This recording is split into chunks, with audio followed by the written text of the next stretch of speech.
നമസ്കരിക്കുന്ന സമയത്ത് നമസ്കരിക്കാത്തവരായ 3 പേരെ നമുക്ക് അവിടെ കാണാൻ കഴിയും. ഹല്ലേലൂയ.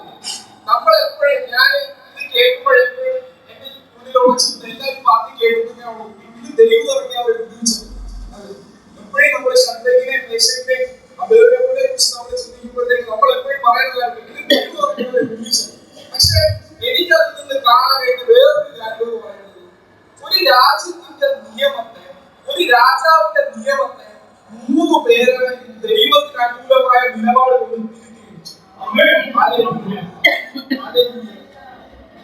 ഈ വാക്യം തുടങ്ങുമ്പോഴത്തേക്ക് 3-ാമത്തെ അധ്യായം തുടങ്ങുമ്പോഴത്തേക്ക് സ്വർണ്ണബിംബത്തെ നമസ്കരിക്കാത്ത ഏവരെയും തീപ്പൊരിയിൽ തള്ളിയിട്ടുകൊണ്ട് പറഞ്ഞ് ഉത്തരവിട്ട രാജാവിന് ഈ അധ്യായം അവസാനിക്കുമ്പോൾ കാണാൻ കഴിയുന്നത് സത്യദൈവമായ യഹോവയ്ക്ക് അനുകൂലമായ നിയമം പുറപ്പെടുവിക്കുന്നതാണ്. എന്താണ് അങ്ങനെ പുറപ്പെടുവിക്കാനായിട്ട് രാജാവിന് ഇടയാക്കുന്നത്? നമുക്ക് എല്ലാവർക്കും അറിയാവുന്ന കാര്യമാണ്. ആ ഇബ്രാഹിം ശബ്ദവും അഭിനയവും പറയുന്ന ഒരു കാര്യമുണ്ട്. രാജാവ് ഈ സ്വർണ്ണബിംബത്തിൽ അല്ലെങ്കിൽ ഈ സ്വർണ്ണബിംബത്തെ അവരുടെ ദൃഢനിശ്ചയമാണ്. ഇനി ഞങ്ങൾ സേവിക്കുന്ന ദൈവം ഞങ്ങളിൽ നിന്ന് വിടുവിക്കാനായിട്ട് കഴിയുന്നവരാണ്. ഇനി വിളിച്ചില്ലെങ്കിലും അങ്ങനെ ഉപയോഗിക്കുന്ന ഈ സ്വർണ്ണബിംബത്തെ ഞങ്ങൾ നമസ്കരിക്കുന്നില്ല. രാജാവിന്റെ കോപം കയറി ഈ പിന്നെയും കൂടി അവരെ അതിലോട്ട് ഇട്ടുകയാണ്. പക്ഷെ രാജാവ് കണ്ടത് 3 പേരെ ഇട്ടിട്ട് 4 പേരെയാണ്.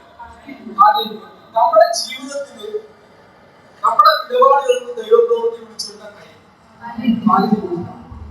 3 പേര് സത്യദൈവത്തെ അറിയുന്ന ശത്രുത്വ മേശക്ക് അവതരവും പറയുന്ന 3 പേര് ഒരുമിച്ചെടുത്ത പ്രതിസന്ധി ഘട്ടത്തിലെടുത്ത നിലപാട് ദൈവപ്രവൃത്തി വിളിച്ചു വരുത്തുവാൻ ഇടയാക്കുന്നു. അത് ആ ദേശം മുഴുവൻ ദൈവനാമം ഉയർത്തപ്പെടുവാൻ, ദൈവനാമം പന്തപ്പെടുവാൻ കാരണമായിട്ടുണ്ട്. ഈ ഭാഗത്തെക്കുറിച്ച് മനസ്സിലാക്കുമ്പോഴത്തേക്ക് എപ്പോഴും ഞാൻ ചിന്തിക്കുന്ന ഒരു കാര്യമുണ്ട്. എല്ലാവരും എന്നോട് പറയാറുണ്ട്, ദൈവം അവിടെ വിളിച്ചതിലുപരി അവരുടെ നിലപാട് ദൈവത്തിന്റെ പദ്ധതിയെ, ദൈവത്തിന്റെ ആ ശക്തിയെ വിളിച്ചു വരുത്തുന്നു.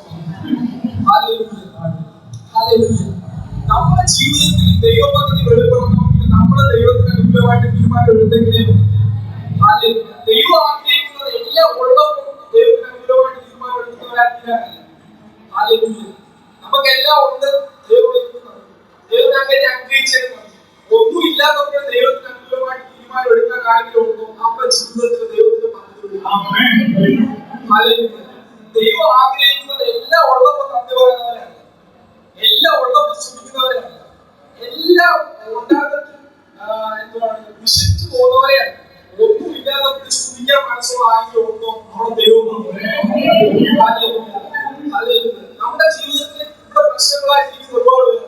നമ്മുടെ ജീവിതത്തിലെ എല്ലാ പ്രശ്നങ്ങളും ഉള്ളവരാണ്. ഒരു രീതിയിലല്ല വേറൊരു രീതിയിൽ പ്രശ്നങ്ങൾ അനുഭവിക്കുന്നവരാണ്.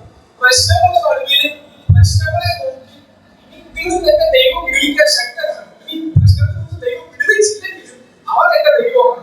ഞാൻ അവിടെ ആരാണ്? അവന്റെ നല്ല സാക്ഷി പറയുന്നതാണ് ദൈവപ്രവൃത്തികൾ. നമ്മള് ദൈവത്തെ സാക്ഷീകരിക്കുമ്പോൾ കേൾക്കുന്ന 2 പേര്, ഒന്ന് മനുഷ്യൻ വിളിച്ചാൽ മനുഷ്യന്റെ പറഞ്ഞിട്ട് ദൈവത്തെ സാക്ഷീകരിക്കാൻ നമുക്ക് ഭയങ്കര പാവമാണ്. എനിക്ക് എന്റെ ദൈവം വലിയ സന്തോഷത്തിനാണ്, എന്റെ ദൈവം വൻ കാര്യങ്ങളെ ചെയ്യുന്നവരാണ്, എന്റെ ദൈവം ഏറെ മഹാത്ഭുതങ്ങളെ ചെയ്യുന്നവരാണ്. നമ്മളെ പ്രതിസന്ധി സമയത്ത് ഒറ്റയ്ക്ക് കർത്താവ് എന്തുകൊണ്ട് ജീവിക്കുന്നത്? പ്രതിസന്ധി സമയത്ത് ഒറ്റയ്ക്ക് സമയത്ത് പ്രശ്നത്തോട് പറയണം, എന്റെ ദൈവം ഈ പ്രശ്നത്തെക്കാളും എന്റെ ദൈവം ഈ പ്രശ്നത്തിൽ നിന്ന് വിടുവിക്കാൻ വലിയ വിടുവിക്കാൻ വലിയവരാണ്. അവൻ പ്രശ്നത്തെക്കാൾ വലിയവരാണ്. അവൻ എന്നെ വിടുവിച്ചില്ലെങ്കിലും അവൻ വലിയവരാണ്. ഇങ്ങനെ പറയാൻ പറ്റുന്നത് ഏകനായ അല്ലെങ്കിൽ ഏകസത്യ ദൈവമായ കർത്താവിനെ ആരാധിക്കുന്ന നമുക്ക് മാത്രമേ. കാരണം എന്തെന്ന് നമ്മൾ ചോദിക്കും. പക്ഷെ ദൈവത്തെ നോക്കിയിറങ്ങി ആരും ലജ്ജിച്ചു പോയതായിട്ട് പ്രശ്നങ്ങളില്ലെന്ന് പറയുന്നില്ല, പ്രതിസന്ധി ഇല്ലെന്ന് പറയുന്നില്ല, പോരാട്ടമില്ലെന്ന് പറയുന്നില്ല, രോഗമില്ലെന്ന് പറയുന്നില്ല, ദുഃഖമില്ലെന്ന് പറയുന്നില്ല. പക്ഷെ ഇതിന്റെ എല്ലാ നടുവിലും ദൈവം കൂടെ ഉള്ളത് അവന്റെ മുഖത്ത് നോക്കിയവർ പ്രകാശിതരായി അവരുടെ മുഖം ലജ്ജിച്ചു പോയത്. നമുക്ക് എല്ലാവർക്കും അറിയാവുന്ന ക്യാരക്ടറാണ് ദാവീദ്. ഒരു രാജ്യത്തിന്റെ രാജാവാണ്. എല്ലാ രീതിയിലുള്ള അധികാരം ദാവീദിന്റെ കയ്യിലുണ്ട്.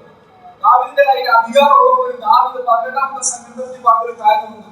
നീരാൽ ഞാൻ മടങ്ങുന്നതിന് ഞാൻ മാനിച്ചു, എന്റെ ദൈവത്താൽ ഞാൻ മരിച്ചായിരുന്നു. എല്ലാ കയ്യിലുണ്ട്, എല്ലാ അധികാരവും കയ്യിലുണ്ട്, സൈന്യം കയ്യിലുണ്ട്, ഏതുമായി നേരിടാനുള്ള എല്ലാ കാര്യങ്ങളും കൈകൊള്ളുന്നതും ദാവീദ് മാത്രമാണ്. എന്റെ ദൈവത്താൽ തന്നെ ഞാൻ മരിച്ചായിരുന്നു.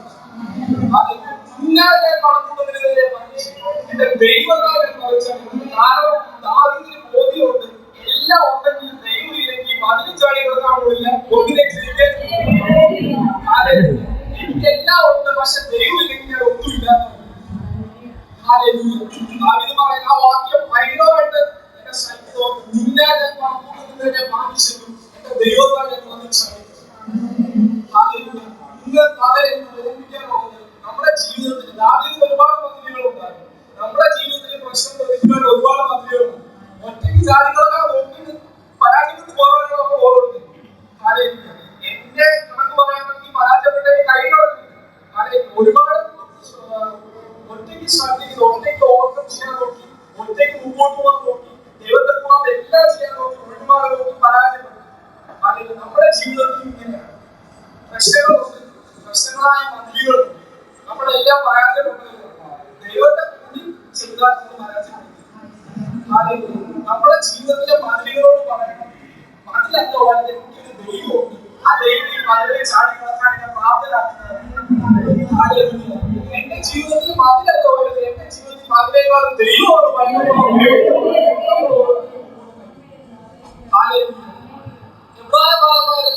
ഒരു ദേശത്തിന്റെ നിയമത്തിന് വിരോധമായി, ഒരു ദേശത്തിന്റെ നിയമത്തിന് മുമ്പാണ്, ദൈവത്തിന് വിപരീതമായി എടുത്ത നിയമത്തിന് മുമ്പാണ് ദൈവത്തിന് അനുകൂലമായ ഡിസിഷൻ എടുത്ത് സാക്ഷികളായിരുന്നു. നമുക്ക് ദൈവത്തിന്റെ സാക്ഷികളാവാൻ പറ്റുന്നുണ്ടോ എന്നുള്ളതാണ് നമ്മളോട് ദൈവം ചോദിക്കുന്നത്. പുതിയ നിയമത്തിൽ യോഹന്നാന്റെ സുവിശേഷം 6:68 വാക്യം, അവിടെ യേശു കർത്താവിന്റെ ടീച്ചിങ്സ് ഒക്കെ കേട്ട്, പഠിപ്പിക്കുന്നതൊക്കെ കേട്ട്, കഴിവ് ഉപദേശം എന്ന് പറഞ്ഞ് ആൾക്കാർ കൊണ്ടുപോകുമ്പോഴത്തേക്ക് ഈശ്വരനാഥ ഉപദേശം അംഗീകരിക്കാൻ പറ്റാത്ത ഇത് കഴിവ് ഉപദേശം ഈശ്വരനാഥ ഉപദേശം കേട്ടവരെല്ലാം പോയിക്കൊണ്ടിരുന്ന സമയത്ത് യേശുനാഥ ശിഷ്യന്മാരെ നോക്കിയിട്ട് ചോദിക്കുന്ന ഒരു ചോദ്യം, നിങ്ങൾ എന്തേ പോകുന്നില്ല? പത്രോസ് പറയുന്ന മറുപടി, നിത്യജീവന്റെ വചനം നിന്നിലാണ്. അങ്ങനെ ഞാൻ എവിടെ പോയാലും എനിക്ക് ആവശ്യമുള്ളത് യേശുവിനെ. എനിക്ക് ഈ ലോകത്ത് എന്തെങ്കിലും ഒന്ന് കിട്ടുമായിരുന്നു, യേശുവിനെ എടുത്ത് പോയാൽ അതൊന്നും നിലനിൽക്കുന്നതല്ല. നിലനിൽക്കുന്ന എന്തെങ്കിലും കിട്ടണോ, നിത്യമായ എന്തെങ്കിലും കിട്ടണോ, നിത്യജീവന്റെ വചനം കിട്ടണോ, യേശുവിനെ നോക്കി പോയി മാത്രമേ ദൈവം നമ്മളിൽ നിന്ന് ആഗ്രഹിക്കും. നമ്മൾ പലപ്പോഴും പ്രാർത്ഥിക്കുമ്പോൾ ദൈവം ഞങ്ങളുടെ പദ്ധതി എന്നുള്ളത് പലരെ കുറിച്ച് ഓരോന്നിനെ കുറിച്ച് ദൈവത്തിന് ഓരോ പദ്ധതികളാണ്. പക്ഷേ എല്ലാവരെയും കുറിച്ച് ദൈവത്തിന്റെ പ്രധാനമായിട്ടുള്ള പദ്ധതിയാണ് യേശുവിന്റെ സാക്ഷിയാകുന്നത്. ഇതേ പത്രോസിനെ കുറിച്ച് പറയുമ്പോഴത്തേക്ക് അത്ഭുതമായ ഒരു കാര്യമാണ്. ഇതേ ഈ പറഞ്ഞ പത്രോസ് നിത്യജീവന്റെ മൊഴികൾ നിന്റെ മുമ്പിലാണുള്ളത്, നിന്നെ വിട്ടിട്ട് ഞാൻ എവിടെ പോകുന്നു പറഞ്ഞ പത്രോസ് 3 തവണ കർത്താവിനെ തള്ളിപ്പറഞ്ഞു. അവിടെ കൊണ്ട് തീരുന്നില്ല, 3 തവണ തള്ളി പറഞ്ഞു. യേശു ആരെയാണെന്ന് അറിഞ്ഞതിന് ശേഷം അവൻ കണ്ടതിന് വേണ്ടി അടികൊള്ളാനും ശിക്ഷിക്കപ്പെടാനും തയ്യാറായിരുന്നു. 3 തവണ തള്ളി പറഞ്ഞ പത്രോസ്. നിത്യജീവന്റെ മൊഴികൾ കർത്താവ് ഞങ്ങളുടെ കയ്യിലാണുള്ളത്. ഇതെല്ലാം ബോധ്യമായിട്ട് 3 തവണ തള്ളി പറഞ്ഞ പത്രോസ്. യേശു ആരാണെന്ന് അറിഞ്ഞപ്പോഴത്തേക്ക് ന്യായാധിപ സംഘത്തിന്റെ മുമ്പിൽ ദൈവത്തെക്കാൾ അധികമായി നിങ്ങളെ അനുസരിക്കുന്നത് ദൈവത്തിന്റെ മുമ്പാകെ വിഹിതം കഴിഞ്ഞ് നിങ്ങൾ പരിശോധിക്കാൻ പറയാൻ പ്രാപ്തനാക്കി തീർത്ത ആ ദൈവത്തിന്റെ സാന്നിധ്യവും നമ്മുടെ ജീവിതത്തിൽ പ്രതിസന്ധി വരുമ്പോഴത്തേക്ക്, പ്രതികൂലം വരുമ്പോഴത്തേക്ക് നമ്മൾ ദൈവത്തെ സാക്ഷിക്കുന്നതായി തീരാനാണ് ദൈവം നമ്മളെ സാക്ഷിക്കുന്നത്. നമുക്ക് കാണാൻ പറ്റും. യേശുവിന്റെ നാമത്തിൽ ഉപദേശിക്കുന്നത് പറഞ്ഞ് പത്രോസിനെ പറയുമ്പോഴത്തേക്ക് പത്രോസ് പറയുന്നൊരു കാര്യം, മനുഷ്യനേക്കാൾ അധികമായി ദൈവത്തെക്കാൾ അധികമായി മനുഷ്യനെ അനുസരിക്കുന്നത് ദൈവത്തിന്റെ മുമ്പാകെ വിഹിതമോ എന്ന് നിങ്ങൾ യേശുവിനെ നമ്മുടെ ജീവിതത്തിൽ സാക്ഷീകരിക്കണമെന്ന് നമ്മൾ ആഗ്രഹിക്കുന്നെങ്കിൽ യേശുവിനെ അനുസരിക്കാതെ നമുക്ക് സാക്ഷീകരിക്കാൻ പറ്റുന്നില്ല. യേശുവിനെ നോക്കാതെ നമുക്ക് സാക്ഷീകരിക്കാൻ പറ്റുന്നില്ല. യേശുവിനെ സാക്ഷീകരിക്കുന്നതിന് മുമ്പ് അറിയപ്പെടേണ്ടതായിട്ടുള്ള രണ്ട് കാര്യമുണ്ട്. യേശുവിനെ എങ്ങനെ നമുക്ക് സാക്ഷിപ്പിക്കാന്ന് ചോദിച്ചാൽ നമ്മളെല്ലാവരെയും ദൈവം സാക്ഷിപ്പിക്കാനായിട്ട് ക്രിസ്തുയേശുവിന്റെ സാക്ഷികളാവാനായിട്ട് നമ്മൾ വിശ്വസിക്കുന്നത്. പക്ഷേ എങ്ങനെ നമുക്ക് ക്രിസ്തുയേശുവിന്റെ സാക്ഷികളാവാമെന്ന് ചോദിച്ചാൽ ഒന്ന് യേശുവിനെ അറിയണം, രണ്ട് യേശുവിനെ നോക്കണം. യേശുവിനെ നോക്കാത്ത ഒരാളാണ്, യേശുവിനെ വ്യക്തമായി അറിയാത്ത ഒരാളാണ് യേശുവിന്റെ സാക്ഷികൾ. യേശുവിനെ അറിയാത്ത ഒരാളും യേശുവിനെ നോക്കാത്ത ഒരാളും യേശുവിന്റെ സാക്ഷികൾ. പറയുന്നുണ്ട് വിശ്വാസത്തിന്റെ നായകനും പൂർത്തിയെടുക്കുന്നവരുമായ യേശുവിനെ പത്രോസിന്റെ ജീവിതത്തിൽ നമുക്ക് പറയാൻ പറ്റും. കൂടെ നടന്നിട്ട് പത്രോസ് യേശു ആരാധന വ്യക്തമായിട്ട് അറിയില്ല. പക്ഷേ മരണത്തെ ജയിച്ചുയർത്തേക്ക് യേശുവിനെ അറിഞ്ഞ എന്തിനു വേണ്ടി ദൈവത്തെ തള്ളി പറയാനായിരുന്നു. ഏത് ദൈവമെതിരെ വന്നാലും ഏത് രാജാക്കന്മാരെതിരെ വന്നാലും ദൈവത്തിന്റെ മുമ്പാകെ ദൈവത്തെ അനുസരിക്കുന്നത് ശ്രേഷ്ഠവും വേണ്ടിയ പത്രോസിനെ. അതുകൊണ്ട് നമ്മളെ കുറിച്ച് ദൈവം ആഗ്രഹിക്കുന്നത് എന്താണെന്ന് നമ്മൾ എപ്പോഴും ചോദിച്ചിരിക്കും. ദൈവം എന്നെ കുറിച്ച് ഞങ്ങളുടെ പദ്ധതി എന്താണ്, എന്നെ കുറിച്ചാണ് ആഗ്രഹിക്കുന്നത് എന്താണ്, നമ്മൾ എപ്പോഴും വ്യക്തിപരമായിട്ടുള്ള പ്രാർത്ഥനയിൽ ചോദിച്ചുകൊണ്ടിരിക്കുന്ന കാര്യമാണ്. പക്ഷേ നമ്മളെ എല്ലാവരെയും കുറിച്ച് പരമപ്രധാനമായിട്ട് ലോകമായിട്ട് ദൈവം ആഗ്രഹിക്കുന്ന ഒരു കാര്യമാണ് യേശുവിന്റെ സാക്ഷികളാവുന്നത്. ദൈവത്തെ അറിയാത്ത ക്രിസ്തുവിനെ അറിയാത്ത ഒരാൾക്ക് ക്രിസ്തുവിന്റെ സാക്ഷികളായിട്ട് ഞാൻ കഴിയുന്നു. നമുക്കൊരു പ്രശ്നമോ പ്രതിസന്ധിയോ വന്നാൽ നമ്മള് യേശുവിനെ സാക്ഷിക്കുന്നത് നമ്മളോട് ആരെങ്കിലും ഒന്ന് പറഞ്ഞാൽ, യേശുക്രിസ്തുവിന്റെ നാമം വേറെ ഉച്ചരിക്കുന്നത് നമ്മൾ ആരെങ്കിലും ഒന്ന് പറഞ്ഞാൽ നമുക്ക് തിരിച്ചു പറയാൻ ധൈര്യം ഉണ്ടെങ്കിൽ അതിന്റെ അകത്ത് നമ്മൾ പരിശുദ്ധാത്മാവ് ഉണ്ടെന്ന് ദൈവമാണെന്നുള്ള ബോധം നമ്മൾ ഉണ്ടെന്ന്. കാരണം നമ്മൾ നോക്കുന്നത് യേശുവിനെ ദൈവസഭയാണ്. രക്ഷിക്കപ്പെടുന്നവരെ കർത്താവ് ദുരന്തവും സമയവും ചെയ്തു. സഭയിലുള്ളവരെല്ലാം രക്ഷിക്കപ്പെട്ടവരാണ്. സഭയിലുള്ളവരെല്ലാം രക്ഷിക്കപ്പെട്ടവരാണെങ്കിൽ സഭയിലുള്ളവരെല്ലാം യേശു ആരാധന പറഞ്ഞവരാണ്. യേശു ആരാധന പറഞ്ഞതിന് മുമ്പാകെ ഒരു പ്രശ്നത്തിൽ ആരും ഒന്ന് ഭീഷണിപ്പെടുത്തി പറഞ്ഞാൽ ക്രിസ്തു അല്ലാതെ വേറെ ഒന്നും ഉണ്ടാകും. ക്രിസ്തുവിനെ നോക്കി യാത്ര ചെയ്യുന്നവരെല്ലാം വീണാതിരുന്നതായിട്ട് ദൈവത്തിനെ കാണുന്നു. ക്രിസ്തുവിനെ നോക്കാതെ വീണതായിട്ട് ദൈവത്തിനെ. ദൈവം എന്റെ കൂടെ ഉണ്ട്, ദൈവം ദൈവം എന്റെ കൂടെ ഉണ്ട്, എന്റെ എല്ലാ കൂടെ ഉണ്ട്. നമ്മളിങ്ങനെ പോയാൽ മതി ആരെങ്കിലും ചിന്തിക്കുന്നുണ്ടെങ്കിൽ ക്രിസ്തുവിനെ നോക്കാതെ പോയവരെല്ലാം വീട് പോയത് ക്രിസ്തുവിനെ നോക്കി പോയവരെല്ലാം പ്രകാശിതരായ. ഞാൻ പറയാൻ ആഗ്രഹിക്കുന്നത് പ്രശ്നങ്ങളുടെ നടുവിൽ പ്രതിസന്ധിയുടെ നടുവിൽ ദൈവത്തെ തള്ളിപ്പറയുന്നവരാണ് തീരാൻ ദൈവത്തെ കുറിച്ച് ആഗ്രഹിക്കുന്നില്ല. നമ്മളെപ്പോഴും പറയുന്ന ഒരു കാര്യമാണ് യേശുവിനെ തള്ളിപ്പറയും. എന്തോ കാര്യം പൈസയ്ക്ക് വേണ്ടി യേശുവിനെ തള്ളിപ്പറയും. പത്രോസ് 3 തവണ തള്ളിപ്പറയും. ഇങ്ങനെയൊക്കെ നമ്മള് മറ്റുള്ളവരെ തള്ളിപ്പോകുന്ന കാര്യം പറഞ്ഞ് കേൾക്കാനായിട്ട് പറയാനായിട്ട് ഭയങ്കര ഉത്സാഹം.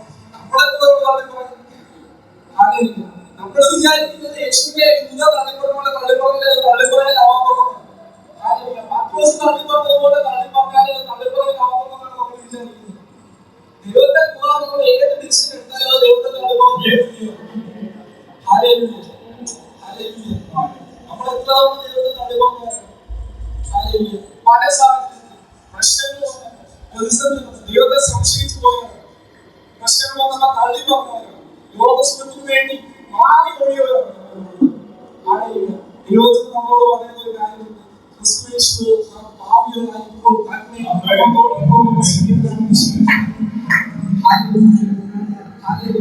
ഇന്ന് പാലക്കാലം ദൈവം ഓർമ്മിപ്പിക്കുന്ന ഒന്നേ ഉള്ളൂ. നിലനിൽക്കുന്ന എന്തെങ്കിലും യേശു നിലനിൽക്കുന്നതിനായിട്ട് ഓടണം. യേശുവിനെ നോക്കി ഓടിക്കും മാത്രമേ. യേശുവിന് നിലനിൽക്കണം. ക്രിസ്ത്യനിക്കുന്ന നേരെ നിലനിൽക്കണം. ഈ ലോകത്ത് ഒന്നും കിട്ടിയില്ലെങ്കിലും ക്രിസ്തുവിനെ നേരെ നിലനിൽക്കണമെങ്കിൽ ക്രിസ്തുവിനെ ഉള്ളിലുണ്ടെങ്കിലും ക്രിസ്തുവിനെ നോക്കുന്നവർ മാത്രമേ പ്രകാശിതരാണ്. ആ ദൈവത്തിന് പറയുന്ന സത്യമാണ്. ക്രിസ്തുവിനെ കൂടാതെ ദൈവത്തെ കൂടാതെ പോയവരെല്ലാം പരാജയപ്പെട്ടിട്ടുണ്ടെങ്കിൽ ദൈവത്തെ നോക്കി പോയവരെല്ലാം പ്രശ്നങ്ങൾ നേരിട്ടിട്ടുണ്ട്, പ്രതിസന്ധി നേരിട്ടിട്ടുണ്ട്. ദൈവത്തെ നോക്കിയവർക്കെല്ലാം പ്രശ്നങ്ങളുണ്ട്, ദൈവത്തെ നോക്കിയവർക്കെല്ലാം പ്രതിസന്ധിയുണ്ട്. പക്ഷേ ദൈവത്തിന് പറയുന്നത് അതെല്ലാം നന്മയ്ക്കായിട്ട് ഒരു കർത്താവ്. ദൈവത്തെ സ്നേഹിക്കുന്നവർക്ക് ഉന്നതത്താവിന് വിളിക്കപ്പെട്ടവർക്ക് തന്നെ സകലവും നന്മയ്ക്കായി. കുറച്ച് കൂടി ആഗ്രഹിക്കുന്നതല്ല, എന്തെങ്കിലും തിരഞ്ഞെടുത്തത് കൂടി ആഗ്രഹിക്കുന്നതുള്ള സകല നന്മയ്ക്കായി കൂടി വ്യാപിച്ചിരിക്കുന്നു. ദൈവത്തെ സ്നേഹിക്കുന്നവർക്ക്, ദൈവത്തെ നോക്കി പോകുന്നവർക്ക്, ദൈവത്തെ സാക്ഷീകരിക്കുന്നവർക്ക്, ഇതെല്ലാം സകലതും അവസാനം നന്മയ്ക്കായിട്ടാണ് കൂടി വ്യാപരിക്കുന്നത്. നമുക്ക് പോകണമെങ്കിൽ എന്ത് കാര്യങ്ങളും നമുക്ക് ദൈവത്തെ കളിപ്പാൻ പറ്റും. ഏത് സാഹചര്യത്തിൽ നമുക്ക് ദൈവത്തെ കളിപ്പാനാണ്, ഏത് പ്രതിസന്ധിയുടെ അവസ്ഥയിൽ നമുക്ക് ദൈവത്തെ കളിപ്പാനാണ്. സൗഖ്യമാക്കിയ അദ്ദേഹം മുമ്പിലെ രാത്രി ഒരാൾ വന്ന് നന്ദി പറഞ്ഞു. നന്ദി പറയുന്നവരാണ് നന്ദി ഉള്ളവരാണ്. നമ്മുടെ കൂടെ നിൽക്കാനായിട്ട് നമ്മൾ നോക്കുമ്പോൾ സൗഖ്യം പ്രാപിച്ച് കൂടെ ഉള്ളവരൊന്നും നന്ദി പറയാനാണ്. നമ്മൾ നന്ദി പറയാൻ തയ്യാറാണ്. നമ്മൾ ദൈവത്തെ സാക്ഷീകരിക്കാൻ നന്ദി പറയുന്നത് ദൈവത്തെ സാക്ഷീകരിക്കുന്നതിന് തുല്യം. എന്റെ ജീവിതത്തിൽ ദൈവം ഇന്നത് ചെയ്തുകൊണ്ട് ഒരു സമൂഹത്തിൽ വിളിച്ചു പറയുന്ന ദൈവത്തെ സാക്ഷീകരിക്കുന്നതിന് തുല്യമാണ്. ദൈവത്തിൽ എല്ലാം കിട്ടിയത് കൊണ്ട് പോകുന്നതാണ്. ദൈവം നമ്മൾക്ക് പരസ്യമായിട്ട് പബ്ലിക്കായിട്ട് ദൈവം എനിക്കത് തന്നിരുന്നാണ് എന്റെ ജീവിതത്തിൽ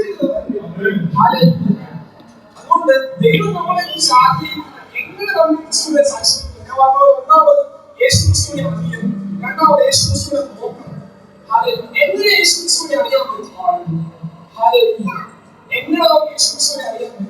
ദൈവത്തിന് പറയുന്ന ഒരു കാര്യമുണ്ട്, അത് നമുക്ക് പരിശുദ്ധാത്മാവിന്റെ സഹായം. നമ്മളെല്ലാവരും യേശു ക്രിസ്തുവിനെ നമ്മളെപ്പോഴും സ്വാഭാവികമായിട്ട് ചോദിക്കുന്ന സമയത്ത് നമ്മൾ പറയുന്ന ഒരു കാര്യം ക്രിസ്തുവിനെ അറിയാനാണ്. യേശുവിന്റെ പാപത്തിന് വേണ്ടി വെച്ചു 2000 വർഷം അവസാനത്തിൽ രക്തമേ യേശുവിന്റെ അവന്റെ പാപത്തിന് വേണ്ടി ഒഴുകി തന്നു. എന്നെ രക്തം ചിന്തി വീണ്ടെടുത്തു, എന്നെ ദൈവമായിട്ട് തീർത്തു. നമ്മൾ എപ്പോഴും പറയുന്ന കാര്യമാണ്. നമുക്ക് ശരിക്കും യേശുവിനെ അറിയാതെ ഈ പറയുന്ന നമ്മൾ ഓരോരുത്തരും യേശു എനിക്ക് വേണ്ടി മരിച്ചു, അവസാനത്തിൽ രക്തം വഴി എന്റെ കർത്താവ് എനിക്ക് വേണ്ടി കൊടുത്തത് എന്ന് പറയുന്നത് നമ്മൾ ഓരോരുത്തരും പ്രശ്നങ്ങൾ വരുമ്പോഴത്തേക്ക് ദൈവമില്ലാതെ പോവുകയാണെങ്കിൽ യേശുവിനെ അറിയാത്തതാണ്. യേശുത്താവ് എനിക്ക് വേണ്ടി മരിച്ചു നോക്കണമെങ്കിൽ എന്തിനു വേണ്ടിയാ മരിച്ചു? അവൻ എന്നെ എന്തോണം ആക്കി തീർന്നതുകൊണ്ടോ? ഈ ഉറപ്പില്ല. യേശുത്താവ് എനിക്ക് വേണ്ടി മരിച്ചു, അവൻ എന്നെ നരകത്തിൽ വീണ്ടെടുത്തു, അവൻ എനിക്ക് വേണ്ടി എല്ലാ വൻകാര്യങ്ങളെ ചെയ്യുന്നു. ഇതെല്ലാം പറഞ്ഞിട്ട് പ്രശ്നങ്ങൾ വരുമ്പോഴത്തേക്ക് നമ്മൾ കർത്താവിനെ വിട്ടു പോകണമെങ്കിൽ നമ്മൾ യേശുത്താവിനെ അറിയാത്തവരാണ്. ദൈവത്തിന്റെ കൃപ എനിക്കുണ്ട്, കൃപ എനിക്കുണ്ടെന്ന് പറഞ്ഞിട്ട് പ്രശ്നം വരുമ്പോഴത്തേക്ക് ദൈവകൃപയിൽ നിൽക്കാതെ ദൈവത്തെ തള്ളിക്കൊണ്ട് പോകണമെങ്കിൽ നമ്മൾ ക്രിസ്തുവിനെ അറിയാത്തവരാണ്. ദൈവം നമ്മളെ കുറിച്ച് ആഗ്രഹിക്കുന്നത് തള്ളിപ്പറഞ്ഞു പോകുന്നവരായി തീരാനല്ല. ഏത് സാഹചര്യത്തിലും ദൈവത്തിൽ ആശ്രയിക്കുന്നവരായി തീരാൻ ദൈവത്തിനെ കുറിച്ച് ആഗ്രഹിക്കുന്നു. നമ്മൾ എന്തുകൊണ്ട് ക്രിസ്തുവിനെ അറിയണം, എന്തുകൊണ്ട് ക്രിസ്തുവിനെ നോക്കണം? നമ്മുടെ ജീവിതത്തിൽ എല്ലാം അതിന്റെ പൂർണ്ണതയിൽ കിട്ടുവാണെങ്കിൽ നമുക്ക് സന്തോഷം. സന്തോഷത്തിന്റെ പൂർണ്ണതയിൽ നമുക്ക് ആവശ്യമാണ്, സമാധാനത്തിന്റെ പൂർണ്ണതയിൽ നമുക്ക് ആവശ്യമാണ്. എന്തോ നന്മ കിട്ടിയാലും അതിന്റെ പൂർണ്ണതയിൽ നമുക്ക് കിട്ടുവാണെങ്കിൽ നമുക്ക് ഭയങ്കര സന്തോഷമാണ്. അതിന്റെ പൂർണ്ണതയിൽ നമുക്ക് കിട്ടണമെങ്കിൽ ക്രിസ്തു ഉണ്ടെങ്കിൽ പണ്ടത്തോളം നമ്മളോട് ഭൗതികമായിട്ടുള്ള അനുഗ്രഹമായാലും സ്വർഗത്തിലെ അനുഗ്രഹമായാലും സമാധാനവും സന്തോഷവും അതിന്റെ പൂർണ്ണതയിൽ കിട്ടണമെങ്കിൽ ക്രിസ്തു ഉണ്ടെങ്കിൽ ഒരു മനുഷ്യന്റെ ജീവിതത്തിൽ ഏറ്റവും പ്രധാനപ്പെട്ട കാര്യം എന്ന് പറയുന്നത് പണമല്ല, സമാധാനം. പണമുള്ളവരെല്ലാം സമാധാനമുള്ളവരാണെന്ന് ചോദിച്ചാൽ, പണമുള്ളവരെല്ലാം സന്തോഷമുള്ളവരാണെന്ന് ചോദിച്ചാൽ, 3-4 കാറുള്ളവരെല്ലാം സമാധാനമുള്ളവരാണെന്ന് ചോദിച്ചാൽ, വലിയ ഉന്നത പദവിയിൽ ഇരിക്കുന്നവർ സമാധാനമുള്ളവരാണെന്ന് ചോദിച്ചാൽ, ക്രിസ്തു ഉള്ളവർ സമാധാനമുള്ളവരാണെന്ന് ചോദിച്ചാൽ അതിന്റെ പൂർണ്ണതയിലുള്ളവർ. ക്രിസ്തു ഉള്ളവർ സന്തോഷമുള്ളവരാണെന്ന് ചോദിച്ചാൽ വെറും സന്തോഷമല്ല, സന്തോഷത്തിന്റെ പൂർണ്ണതയിലുള്ളവർ. ഇത് ദൈവത്തിന് നമുക്ക് ഉറപ്പാണ്. ദൈവത്തിൽ കൂടെ നമ്മൾ എവിടെ പോയെന്ന് പറഞ്ഞാലും സന്തോഷം കൊടുക്കും. സമാധാനത്തിന്റെ പൂർണ്ണതയിൽ കിട്ടണോ ദൈവം മാത്രമേ.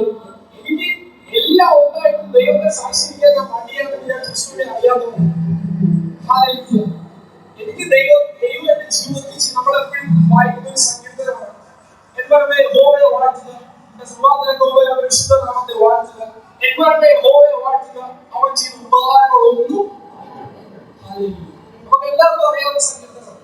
പുതിയ നിയമത്തിലേക്ക് വരുമ്പോഴത്തേക്ക് ദൈവം നമ്മുടെ ജീവിതത്തിൽ ചെയ്ത ഏറ്റവും വലിയ ഉപകാരം എന്ന് നമ്മളോട് ചോദിച്ചാൽ അത് ക്രിസ്തുവാണെന്ന് നമ്മൾ പറയാം. ദൈവം എന്റെ ജീവിതത്തിൽ ജീവിതത്തിൽ എന്തു ചെയ്തു എന്നുള്ളത് മനസ്സിലാക്കുന്ന ഒരാൾക്ക് മാത്രമേ യേശുക്രിസ്തുവിനെ അറിയാൻ യേശുക്രിസ്തുവിനെ യേശു എനിക്ക് കിട്ടേണ്ടത് എനിക്ക് എല്ലാ കാലത്തും വേണ്ടതില്ല. യേശു എനിക്ക് കിട്ടിയെങ്കിൽ എനിക്ക് നിത്യമായി വേണ്ടുന്ന എന്റെ ആവശ്യങ്ങളെല്ലാം ആയി. സംഗീതക്കാരൻ പറയുന്നു അവൻ ചെയ്ത ഉദാഹരണങ്ങളൊന്നും പറയുന്നു. ഉദീർഘ സമയത്ത് നമ്മൾ ചോദിച്ചാൽ പറയാൻ പറ്റും എന്താണ് ദൈവത്തിന്റെ ജീവിതത്തിൽ ചെയ്ത ഏറ്റവും വലിയ ഉദാഹരണം. കാണുന്നതല്ല, പണന്നതല്ല, ലോകത്തിൽ ഒഴിച്ചതല്ല, യേശുവിനെ തന്നെയാണ്. നിത്യനരകത്തിൽ പോകേണ്ട നമ്മൾ ഓരോരുത്തരെയും രക്തം ചെയ്ത് വിലക്കുവാൻ നിത്യതയ്ക്ക് അവകാശമായിട്ട്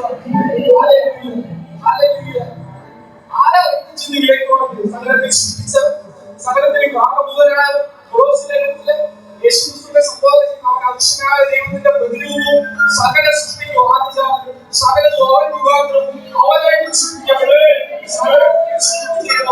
സകലത്തിന് കാരണഭൂതനായവൻ, സകലത്തെ മെനഞ്ഞവൻ, അവന്റെ ഇഷ്ടത്തിന്റെ സകലത്തെ മെനഞ്ഞവൻ, എനിക്ക് വേണ്ടി കാൽവരി ക്രൂശിൽ മരിച്ച് അടക്കപ്പെട്ട് മൃഗങ്ങൾ ഉയർത്തെഴുന്നേറ്റു. അവൻ മരിച്ചത് എനിക്കായിട്ടാണ്. അവൻ മരിച്ചപ്പോൾ എനിക്കാണ് മാത്രമേ യേശുവിനെ അറിയാവോ? യേശു എന്താ ചെയ്ത കാൽവരി ക്രൂശിൽ ആർക്ക് വേണ്ടി എന്ന് ചോദിച്ചാൽ അവിടെ കൊണ്ട് തീർന്നൊരാൾക്ക് യേശുവിനെ സാക്ഷിക്കാൻ പറ്റത്തില്ല. അവൻ എന്റെ ജീവിതത്തിൽ ചെയ്ത ഏറ്റവും വലിയ ഉപകാരം എന്റെ നിത്യനരകത്തിൽ നിന്ന് നിത്യജീവനിലേക്ക് വിളിച്ചു. നിത്യനരകത്തിൽ നിന്ന് നിത്യജീവനിലോട്ട് മാറ്റി എന്നുള്ളത് മാത്രമല്ല, അവന്റെ രാജകീയ അവന്റെ വിശുദ്ധ വംശമാണ്, അവന്റെ സ്വന്തം ജനമാണ്. പാപത്തിന് അടിമപ്പെട്ടതിൽ നിന്ന് കൃപയാൽ നീതിയിലേക്ക് നമ്മൾ വിളിച്ചു. സൗഭാഗ്യം ഒന്നിനുമില്ല. ഇതാണ് ഒരുവരും മാത്രം യേശുക്രിസ്തുവിനെ സാക്ഷിക്കുന്നത്. പഴയ നിയമത്തിൽ നമ്മൾ അബ്രാഹാമിന്റെ കാര്യം എടുക്കുമ്പോഴത്തേക്ക് ഇസ്രായേലിനെ യാഗം കഴിക്കാനായിട്ട് പോകുമ്പോഴത്തേക്ക് അവിടെ ഉപയോഗിച്ചിരുന്ന ഒരു പദമുണ്ട്, അബ്രാഹാമിന്റെ ഏകജാതനായ പുത്രനായ ഇസ്ഹാക്ക്. പുതിയ നിയമത്തില് 16 തന്റെ ഏകജാതനായ പുത്രനെ വിശ്വസിക്കുന്ന ഏവരും നശിച്ചു പോകാതെ നിത്യജീവൻ പ്രാപിക്കുന്നത് ദൈവം അവരെ നൽകുവാൻ തക്കവണ്ണം സ്വന്തം മകനെ ബലികൊടുക്കുവാൻ ഒരു മനുഷ്യൻ പഠിക്കുന്ന പറ്റി അവന് പ്രയാസമുണ്ടെങ്കിൽ പിതാവായ ദൈവം എന്റെ പുത്രനായ യേശുക്രിസ്തു നമ്മളോട് കാണിച്ച നമുക്ക് വേണ്ടി അവരെ കുറിച്ച് അവസാനത്തിൽ രക്തമായി ഊറ്റി തരുവാനായിട്ട് അവനെ അയച്ചു. ദൈവത്തോട് നമ്മളോട് സ്നേഹിക്കുക. എന്തുമാത്രം ദൈവം നമ്മളെ സ്നേഹിക്കുന്നു, എന്തുമാത്രം നമ്മൾ ദൈവത്തെ സ്നേഹിക്കുന്ന അതുകൊണ്ട് ദൈവം നമുക്ക് വേണ്ടി എന്താണ് ചെയ്തത്? ക്രിസ്തുവിനെ തന്നതിലല്ലാതെ, ക്രിസ്തുവിനെ അല്ലാതെ വേറെ എന്തെങ്കിലും ഉപകാരം ചെയ്തതായിട്ട് ആർക്കെങ്കിലും പറയാൻ പറ്റുമെങ്കിൽ ഓരോരുത്തരും ക്രിസ്തുവിനെ അറിയാതെ. ഞാൻ പറഞ്ഞു എനിക്ക് ക്രിസ്തുവിനെ കിട്ടിയതല്ല, എനിക്ക് ഭൂമിയിൽ എന്തെങ്കിലും കിട്ടിയതാണ് എനിക്ക് വലിയതല്ലോ. ഞാൻ പറയാൻ ക്രിസ്തുവിനെ അറിയാത്തതാണ്. നമ്മുടെ ജീവിതത്തിലെ ദൈവത്തിന്റെ ഏറ്റവും വലിയ പദവി, ഏറ്റവും വലിയ ഉപകാരം ക്രിസ്തുവാണ്. ആ ക്രിസ്തുവിനെ സാക്ഷീകരിക്കാനാണ് ദൈവം നമ്മളെ വിളിച്ചത്. പ്രശ്നത്തേക്ക് നമ്മൾ പറയേണ്ട കാര്യം ഈ പ്രശ്നത്തിൽ ഒന്നാമതല്ല എന്റെ സകല വിഷയം കാലിനെ കുറിച്ച് യേശു തീർന്നതാണ്. എന്റെ സകല ലോകവും യേശു കാലിനെ കുറിച്ച് തീർന്നതാണ്. അവന്റെ അടിപ്പിടികളാൽ എനിക്ക് സൗഖ്യമുണ്ട്. അത് ദൈവം പറയുന്നത്. പക്ഷെ വേറൊരു കാര്യം, സൗഖ്യം വന്നില്ലെങ്കിൽ അവരുടെ ദൈവമാണ്. ലോകത്തെ സൗഖ്യമാക്കിയ ദൈവന്റെ ദൈവമാണ്. ശരി, ദൈവം നന്ദി പറയും, ദൈവമാണ് സൗഖ്യദായകൻ. എന്നെ സൗഖ്യമാക്കിയില്ലെങ്കിലും അവന്റെ ദൈവമാണ്. കാരണം അവന്റെ ലോകത്തെ മാറ്റുന്നത് എന്റെ ജീവിതത്തിൽ ചെയ്ത ഏറ്റവും വലിയ ഉപകാരം. അവന്റെ പണി മാറ്റുന്നതോ അവനെനിക്ക് പണമോ അവന്റെ ജീവിതത്തിൽ ചെയ്ത ഏറ്റവും വലിയ ഉപകാരം എന്റെ ആത്മാവിന് മറുപടിയായ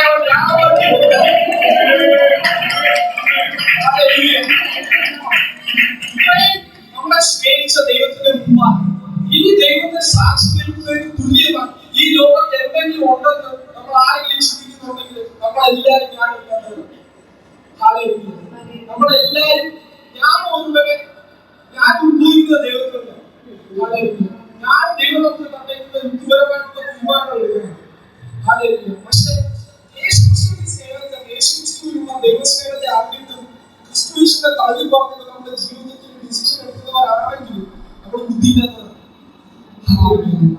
എന്റെ ജീവിതത്തിൽ ദൈവം ഏറ്റവും ചെയ്ത കാര്യം എന്നെ നിത്യനരകത്തിൽ രക്ഷിച്ചു. പക്ഷെ ഞാൻ യേശുവിനെ സാക്ഷിക്കുന്നില്ല. എനിക്ക് ഭൂമിയിൽ കുറച്ച് കാര്യങ്ങൾ ചെയ്യാനുണ്ട്, എനിക്ക് ഭൂമിയിലെ കുറച്ച് കാര്യങ്ങൾ നേടാൻ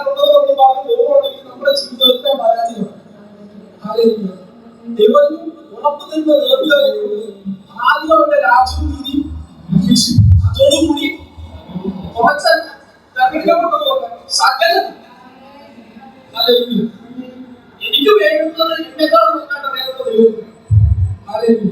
എനിക്കോ എനിക്ക് ഒരാൾ ആവശ്യം വെച്ച് എനിക്ക് പറഞ്ഞത് എന്നെ ഭൂമിയിലേക്ക് ആവശ്യമാണ്. പക്ഷെ ഇതെല്ലാം ഞാൻ പറയുന്നതിന് മുമ്പ് എന്റെ ആവശ്യങ്ങൾ അറിയാവുന്നത് ദൈവം. അതുകൊണ്ട് ദൈവം നമ്മളെ കുറിച്ച് ആഗ്രഹിക്കുന്നത് എന്താണെന്ന് ചോദിച്ചാൽ സാക്ഷിയാവുക. എന്തുകൊണ്ട് ക്രിസ്തുവിന്റെ സാക്ഷിയാവുക? അവൻ എനിക്ക് വേണ്ടി ചെയ്ത ഉപകാരം ഈ ലോകത്ത് ആർക്കും ധാരാളം വിശ്വസിക്കുന്ന ഏവരും നശിച്ചു പോകാതെ നിത്യജീവൻ പ്രാപിക്കേണ്ടത് ദൈവം നൽകുവാനത്തോളം ലോകത്തെ സ്നേഹിച്ചു. ദൈവം നമ്മളെ സ്നേഹിച്ചപ്പോൾ നമ്മളെല്ലാം ഉള്ളപ്പോഴല്ല, നമ്മൾ വിശുദ്ധരായിരുന്നപ്പോഴല്ല, ഭാവികളായിരുന്നപ്പോൾ ദൈവത്തെ മറന്നു പോയപ്പോ ദൈവം നമ്മളെ സ്നേഹിച്ചു. ദൈവത്തിന്റെ അവസരം പറയുന്നത് ദൈവത്തെ തള്ളി കളഞ്ഞ സമയത്ത് ദൈവം നമ്മളെ സ്നേഹിച്ചു. ദൈവത്തെ ഓർക്കാനുള്ള സാഹചര്യത്തിൽ ദൈവം നമ്മളെ സ്നേഹിച്ചു. സകലതും ശ്രമിച്ചു. അവിടെയാണ് നമുക്ക് പാപബോധം സകലതും ശ്രമിച്ചു, സകലതും മാറ്റി പുതിയ സൃഷ്ടിയായി നമ്മളെ മാറ്റി. ഇത്രയും വലിയ സ്നേഹം നമ്മുടെ മേൽ ചൊരിഞ്ഞ ദൈവത്തെക്കാൾ അധികമായി നമ്മുടെ ഭൂമിയിൽ ആർക്കെങ്കിലും പ്രാധാന്യം കൊടുക്കുന്നുണ്ടെങ്കിൽ നമ്മുടെ ജീവിതം പരാജയം. ഒന്നും നേടിയില്ലെങ്കിൽ ക്രിസ്തുവിനെ നേടുന്നവരായി തീരാൻ ദൈവം സാധിക്കും. ഈ ലോകത്തിൽ ഒന്നും വേണം. പഴയ പഴയ അപ്പച്ചന്മാരൊക്കെ പറയുന്നത് ഈ ലോകത്തോട് ഒന്നിനും വേണ്ടാതെ ഒന്നിനെ നേടാതെ നമുക്ക് ക്രിസ്തുവിനെ കിട്ടിയതുള്ള ആ വലിയ സന്തോഷം. അതുകൊണ്ട് നമ്മുടെ ഉള്ളിൽ നമ്മൾ എടുക്കേണ്ടത് ദൃഢനിശ്ചയം. ഈ ലോകത്തോട് ഒന്നിനെ എനിക്ക് വേണം, എനിക്ക് ക്രിസ്തുവിനെ. ഈ ക്രിസ്തുവിനെ ദൈവം എനിക്ക് ക്രിസ്തുവിൽ തന്ന പദവിയുടെ നമുക്ക് ഒന്നും വേണം. ദൈവം എനിക്ക് ക്രിസ്തുവിൽ തന്ന ആ വലിയ ഉപകാരത്തെ നമ്മൾ എനിക്ക് കിട്ടുന്ന ഒന്നും ഈ ലോകത്തിൽ വേണമെന്നുള്ള നിശ്ചയം നമ്മൾ എടുക്കുകയാണെങ്കിൽ ഒരു പ്രശ്നത്തിൽ, ഒരു പ്രതിസന്ധി, ഒരു രോഗത്തിൽ നമ്മൾ താങ്ങാൻ പലപ്പോഴും നമ്മൾ ദൈവമായിട്ട് സംസാരിക്കാനായിട്ട് ഭയങ്കര ബുദ്ധിമുട്ടായി. പഴയ കാലത്ത് പാപത്തിൽ വീഴുപോയ സമയത്ത് ക്രിസ്തു അത് നികത്തി. ഏത് സാഹചര്യത്തിലും ധൈര്യത്തോടെ ദിവസത്തിൽ വരുവാൻ ദൈവം നമുക്ക് അവകാശം ധൈര്യം തന്നെ. ഇന്ന് പകൽ ഇവിടെ ക്രിസ്തുവിനെ സാക്ഷീകരിക്കുന്നത് തടസ്സമായി എന്തെങ്കിലും നമ്മുടെ ജീവിതത്തിൽ ഉണ്ടെങ്കിൽ ദൈവത്തോട് പറയാനുള്ള സമയം. ദൈവമേ, അങ്ങനെ സാക്ഷികളിലേക്ക് എനിക്ക് തടസ്സമായിട്ട് കാര്യങ്ങളുണ്ട്. എന്റെ ജീവിതം ഒരുപക്ഷെ നമ്മുടെ ജീവിതത്തിലെ പാവങ്ങളാവും, നമ്മൾ ചെയ്ത തെറ്റുകളാവും, നമുക്ക് ക്ഷമിക്കാൻ പറ്റാത്ത കാര്യങ്ങളാവും, മറ്റുള്ളവർ നമ്മളോട് ചെയ്യുന്നതിന് നമ്മൾ ഇവിടെ ഓർത്തുകൊണ്ടിരിക്കുന്ന ആൾക്കാരായിരിക്കും. പക്ഷേ ദൈവത്തിന് നമ്മളോട് പറയുന്ന ഒരു കാര്യമാണ്, ക്ഷമിക്കാൻ ആരെങ്കിലും മരിച്ചിട്ടുണ്ടെങ്കിൽ അവരോട് ദൈവത്തിന് ഓർമ്മിക്കുന്ന കാര്യമാണ്. ക്രിസ്തുവിൽ ദൈവം നമ്മളോട് ക്ഷമിച്ചതുപോലെ നിങ്ങൾ അന്യോന്യം ക്ഷമിക്കുന്നതോട് ദൈവം ചോദിച്ചായിട്ട് പറയുന്നതാണ് ദൈവത്തിന്റെ കാര്യം. എന്തെങ്കിലും ക്രിസ്തുവിന് സാക്ഷിയുടെ തടസ്സമായി നമ്മുടെ ജീവിതത്തിൽ ഉണ്ടെങ്കിലും ദൈവത്തിന് പറയുന്ന ഒരു കാര്യമുണ്ട്. എബ്രായലേഖനം 4-ാം അധ്യായം അതിന്റെ 14-ാമത്തെ വാക്യത്തിൽ ഇങ്ങനെ പറയുന്നുണ്ട്, അതുകൊണ്ട് കരുണ ലഭിക്കാൻ തക്ക സമയത്ത് സഹായത്തോടെ കൃപ പ്രാപിക്കുവാൻ ധൈര്യത്തോടെ കൃപാസനത്തിന്റെ അടുത്ത് ചെയ്യും. ഈ വാക്യം വായിച്ചപ്പോഴത്തേക്ക് എന്നെ പ്രധാനമായിട്ടും ചിന്തിപ്പിച്ച 3 വാക്കുകളാണ്. ഒന്ന് കരുണ, 2 സഹായം, 3 ധൈര്യം. അതുകൊണ്ട് കരുണ ലഭിക്കാൻ തക്ക സമയത്ത് സഹായത്തോടെ കൃപ പ്രാപിക്കുവാൻ ധൈര്യത്തോടെ കൃപാസനത്തിന്റെ അടുത്ത് ചെയ്യും. ആർക്കാണ് കരുണ വേണ്ടത്? നമ്മള് ലോകപരമായിട്ട് ചിന്തിച്ചാൽ നമ്മൾ പറയും ഭിക്ഷ എടുക്കുന്നവർക്ക്, ദരിദ്രരായിട്ടുള്ളവർക്ക്, അല്ലെങ്കിൽ പൈസ ഇല്ലാത്തവർക്ക്, പല ആത്മീയമായി ചിന്തിച്ചാൽ കരുണ വേണ്ടത് ഒരേ ഒരു ആൾക്കാരാണ് ഭാവിക്കുന്നത്. 2 സഹായത്തോടെ കൃപ. സഹായം വേണ്ടത് ആത്മീയമായി ചിന്തിച്ചാൽ ഭാവിക്കണം. പൂർണ്ണ വിശുദ്ധരായ ഒരു വിശുദ്ധരല്ലാത്ത എല്ലാവർക്കും സഹായം ആവശ്യമാണ്. വിശുദ്ധീകരണം. അതിന്റെ 3-ാമത്തെ ധൈര്യം. പാപിയാവുന്ന എനിക്ക് പാപത്തിന് ക്ഷമയായിട്ട് കരുണ ലഭിക്കാൻ ദൈവം പറയുന്നത് ധൈര്യത്തോടെ ചെയ്യാൻ. കരുണ ലഭിക്കുന്നതാണ് നിങ്ങൾക്ക് പറയുന്നത്. നിൽക്കാനല്ല, കരുണ ലഭിക്കാൻ സഹായത്തോടെ ധൈര്യത്തോടെ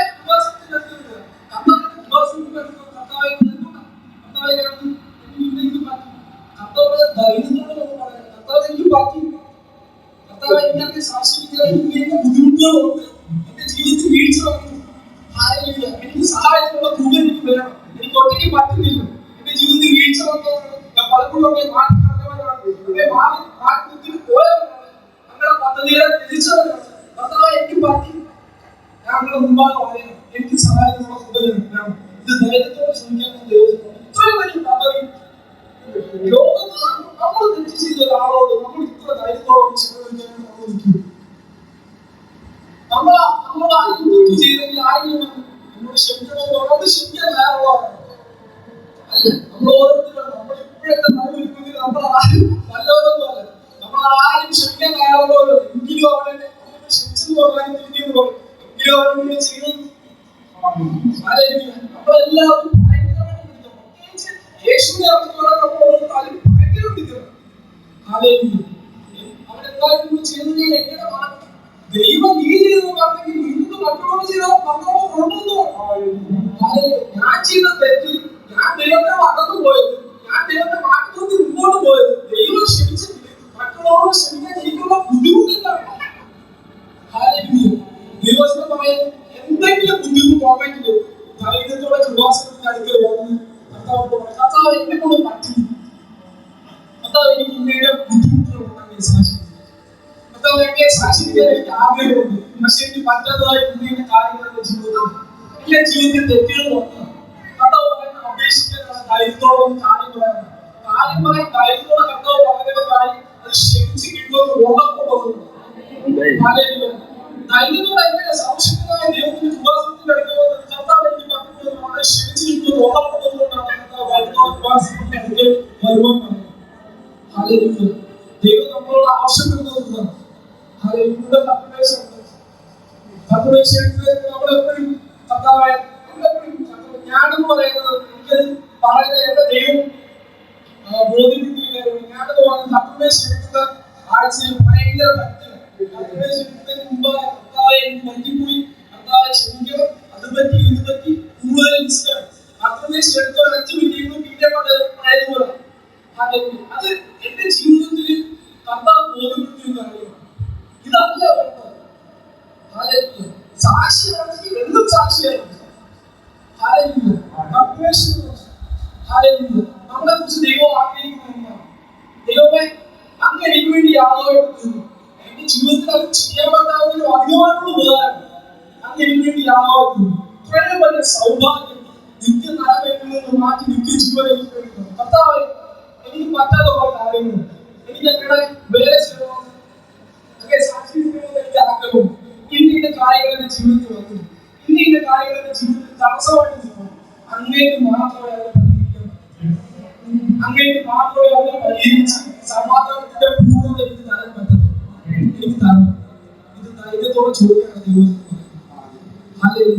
നമ്മളെല്ലാവരും കർത്തൃമേശയുടെ സമയത്ത് ഭയങ്കരമായി എത്തുമെന്ന് കർത്തൃമേശ പിന്നെ പറയുന്നതുപോലെ അടുത്ത ആഴ്ച കർത്താവേശ പിന്നെ ഇതൊരു റൊട്ടീനായിട്ട് പോകാനല്ല ദൈവം ആഗ്രഹിക്കുന്നത്.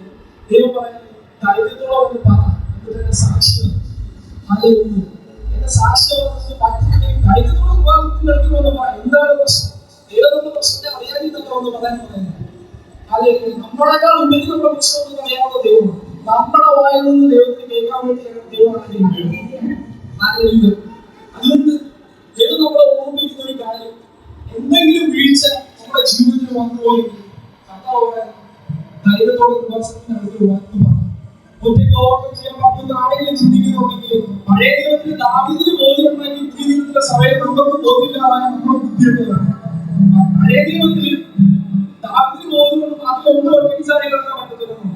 പുതിയ ദൈവത്തിൽ നമുക്ക് അത് ബോധ്യമുണ്ട്, ദൈവത്തെ ബോധ്യപ്പെടുത്തി ഒറ്റയ്ക്ക് പറ്റത്തില്ല. സഹായത്തോടെ കൂടെ ഉണ്ടെങ്കിലേ പറ്റത്തുള്ളൂ. ദൈവം പറയണം, അത് ചോദിക്കും കാരണം ദൈവം തയ്യാറാണ്. വിശ്വാസത്തിൽ അതിനോട് വാ വരാതെ നമ്മൾ ഇരിക്കും. കർത്താവ് പറ്റുന്നില്ല കാര്യമില്ല. ദൈവത്തെ സാക്ഷിക്കണം. വിശ്വാസത്തിനടുത്ത് വാ. സാക്ഷിക്കുന്നതിന് പദ്ധതികളായിട്ട് അല്ലെങ്കിൽ സാക്ഷിക്കാൻ പറ്റാത്ത പല കാര്യങ്ങളൊക്കെ ജീവിതത്തിലുണ്ട്. കർത്താവിനോട് തുറന്നു പറയാം. ദൈവം ഒരിക്കലും കുറച്ചു നേരം ആഗ്രഹിച്ചു, കുറച്ചു നേരം ദൈവം പറയാൻ ആഗ്രഹിക്കും. ഹൃദയത്തിൽ എന്താണ് അതേപോലെ ദൈവത്തോട് കൊടുക്കാൻ കുറച്ച് കിട്ടുന്ന ദൈവം പൂർണ്ണമായി മനുഷ്യൻ നമ്മളോട് തെറ്റ് ചെയ്തിട്ടുണ്ടാവും, മനുഷ്യന് നമ്മളെ നിന്ദിച്ചിട്ടുണ്ടാവും, മനുഷ്യൻ നമ്മളെ പരിഹസിച്ചിട്ടുണ്ടാവും. എന്തെങ്കിലുമൊക്കെ വേദന നമ്മുടെ ജീവിതത്തിൽ ഉണ്ടാവും. വേദന ഇല്ലാത്തവരായിട്ട് ഒരു രീതിയിലെങ്കിൽ വേറൊരു രീതിയിൽ നമ്മുടെ ഹൃദയം തുറങ്ങിയിരിക്കുന്നവരാണ്. ദൈവത്തിന് പറയുന്നത് ഉണക്കം ദൈവത്തിന് കഴിയും. കഴിയുന്ന ഒന്നുകൂടെ ദൈവമാണ്. നമ്മൾ മനഃപൂർവ്വമായിട്ട് ഉണക്കം ശ്രമിക്കുന്നത് വീണ്ടും മുഴുവായിട്ടുള്ള സഹായിക്കാൻ പറ്റും. എനിക്ക് അതിനുള്ള കൃപ എന്റെ കൃപ നിനക്ക് പറയുന്നു. എനിക്ക് നിനക്ക് കൃപ തരാൻ പറ്റും. സഹായിക്കാനുള്ള കൃപ തരാൻ പറ്റും. ഓവർകം ചെയ്യാനുള്ള കൃപ തരാൻ പറ്റും. നിനക്ക് വേണ്ടുന്നത് എന്റെ കൃപയാണ്. നമ്മുടെ ജീവിതത്തിൽ ദൈവം ആഗ്രഹിക്കുന്നത് ദൈവത്തിന്റെ കൃപയില്ലാതെ ഓവർകം ചെയ്യാൻ പറ്റുമെന്ന് ചിന്തിക്കുന്നുണ്ടെങ്കിൽ അത് ദൈവം പറയുന്നത് എന്റെ കൃപ നിനക്ക് അപ്പൊ അതിന് വേറൊന്നും വേണം. എന്തെങ്കിലും ഉണ്ടോ എന്ന് ദൈവത്തിന്റെ കൃപ. എന്തെങ്കിലും വീഴ്ചയുണ്ടോ ദൈവത്തിന്റെ കൃപ എന്ന് പറയാം. ദൈവം അതിനെ മാറ്റം തരണം. പല സാഹചര്യത്തിൽ തോറ്റുപോയവരുണ്ട്. അത് പറഞ്ഞോ എന്ത് സാഹചര്യം പരിശോധിച്ച് തോറ്റവർ വിജയിക്കാൻ മാത്രം വിജയത്തിലേക്ക് മാറ്റുന്ന ഒരു ദൈവം, വിജയത്തിലോട്ട് കൈപിടിച്ചു നിർത്തുന്ന ഒരു ദൈവം.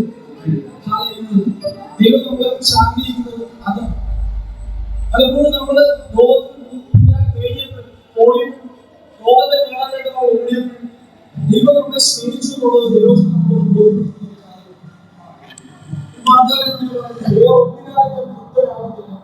എന്റെ ദാഹം അവന്റെ ജീവൻ ജീവന്റെ അപ്പോ എനിക്ക് ദാഹം വേണമെങ്കിൽ അതിന്റെ തപ്പയ്ക്ക് മാത്രമേ എന്റെ പ്രശ്നത്തിന് പരിഹാരം വേണമെങ്കിൽ അങ്ങനെ ഉണ്ടെങ്കിൽ മാത്രമേ.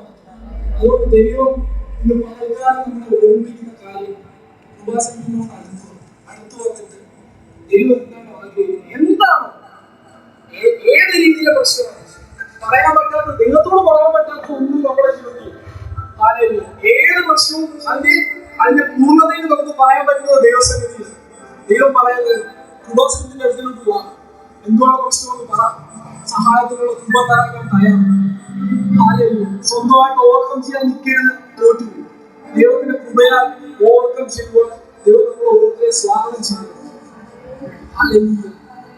ദൈവം ഒന്നിനാണ് നമ്മൾ തൃപ്തരാകത്തില്ല. യേശുവിന്റെ കൃപ മാത്രമേ നമ്മൾ തൃപ്തരാകൂ. ദൈവത്തിന് പറഞ്ഞിട്ടുണ്ട് യജമാനന്മാരെ സേവിക്കാൻ കഴിയുന്നത് പൂർണ്ണതയിൽ ക്രിസ്ത്യ ജീവിതം ഒറ്റ യജമാനന്റെ പൂർണ്ണ സമാധാനത്തിൽ മുമ്പോട്ട് പോകുന്നത് വരാതെ വേറൊരു വഴിയും എന്ത് നേടിയെന്ന് പറഞ്ഞിട്ടും ക്രിസ്തുവിലേക്ക് നമ്മൾ അതുകൊണ്ട് ദൈവം നമ്മളെ ഓർമ്മിക്കുകയാണ്. അല്പസമയം നമുക്ക് എഴുതേണ്ടത് എന്റെ ജീവിതത്തിൽ അങ്ങയുടെ സന്നിധിയിൽ സാക്ഷിക്കുന്നത് ഒരുപാട് കാര്യങ്ങളുണ്ട്. ചെറിയ കാര്യങ്ങൾ, വലിയ കാര്യങ്ങൾ, ഒരുപാട് കാര്യങ്ങൾ എന്റെ ജീവിതത്തിൽ എനിക്കതിനെ ഓർമ്മ ചെയ്യാൻ സഹായം ആവശ്യമാണ്. അത് അഭ്യർത്ഥിക്കുന്നത് മാത്രമേ എനിക്ക് കിട്ടാൻ. ലോകത്തുള്ള ആരും തരത്തില്ല, ലോകത്തുള്ള ഒരു മനുഷ്യന് തരത്തില്ല, ബന്ധുവിക്കാർക്ക് തരത്തില്ല. ഇതെല്ലാം വരുന്നത് കർത്താവിൽ നിന്ന് മാത്രമേ കർത്താവ് മാത്രമേ തരത്തില്ല. കർത്താവ് എനിക്ക് ആവശ്യമാണ്. കർത്താവിന്റെ സാക്ഷി ആവശ്യം സകലത്തെ ഓർമ്മ ചെയ്യാൻ ആ ദൈവം നമ്മളെ സ്നേഹിക്കുന്നുണ്ട്. ദൈവത്തിന്റെ ആ വിശ്വാസത്തിലാണ് ചെയ്യാൻ ആഗ്രഹിക്കുന്നത്. വിശ്വാസത്തിലേക്ക് ചെന്നതെല്ലാം സമാധാനത്തിന്റെ പൂർണ്ണ ആസ്വദിച്ചു പൂർണ്ണമായി വിശ്വപ്രകാരം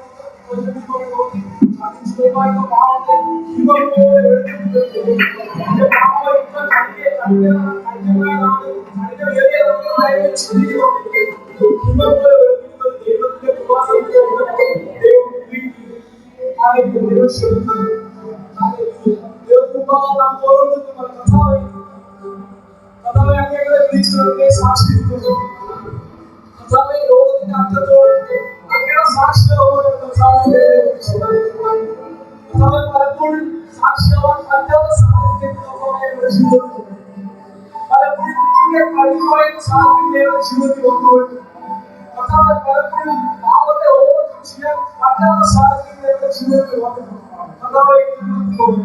എല്ലാത്തോടെ ആവശ്യമാണ്. സഹായത്തിനുള്ള കുമരപ്പാണ് ധൈര്യത്തോടെ വിശ്വാസത്തിന്റെ കുമയില്ല അങ്ങനെ വിളിച്ചത് ഏറ്റവും വലിയ ഉപകാരം പാപത്തെ നിത്യതലത്തിൽ നിന്ന്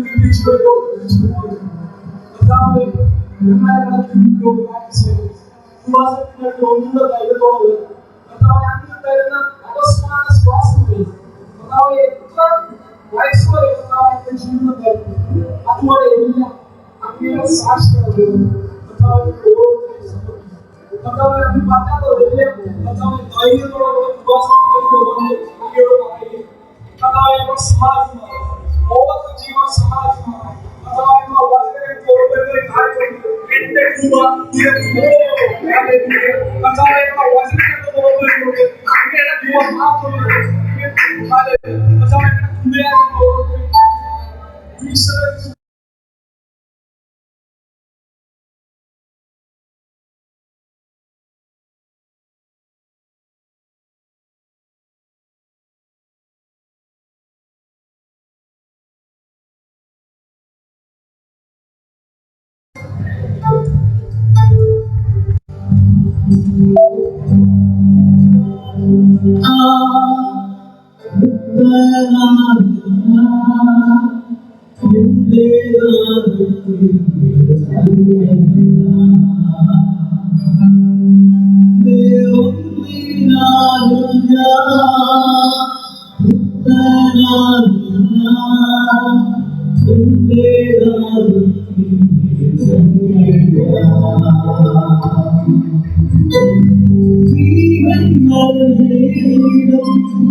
Yeah.